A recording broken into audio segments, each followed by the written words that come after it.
अरे पण तू लग्नाला इतकी घाई का करत आहेस? मी माझ्या घरच्यांना तुझ्याबद्दल सांगितलंय आणि आपली कास्ट वेगळी असली तरी माझ्या घरच्यांना काहीच प्रॉब्लेम नाही आहे. मग का घाई करत आहेस?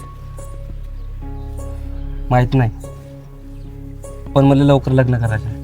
अरे झाला ना, मी 28 आहो, तूही 25 झाली आहेस. अजून किती थांबायचा? आणि तुझ्या घरी नाही आहे प्रॉब्लेम तर करूया ना याच्या वर्षी लग्न. रजनीश, माझं शिक्षण तुला माहित आहे, माझं स्वप्न आहे पोलीस बनायचं. केवढी मेहनत घेतली मी या वर्दीसाठी. फक्त 1 वर्ष थांब आणि मी हे सगळं का करतेय? आपल्या चांगल्या भविष्यासाठीच ना. भरतीची तयारी तर तू लग्नानंतर पण करू शकते ना. मी का तुला नाही म्हणणार आहो? रजनीश प्लीज, फक्त 1 वर्ष थांब यार प्लीज. मला भीती वाटते यार कल्याणी. समोर चालून तुला मोठी ड्युटी लागली आणि तुझे माझ्याबद्दलचे विचार बदलले तर, किंवा तुझ्या घरच्यांनी. पागल आहे का रे तू?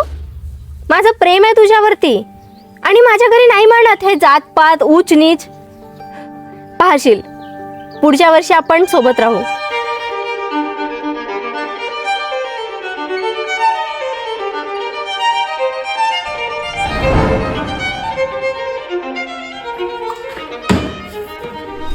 रजन्या, काहून बे काहून रडत आहेस?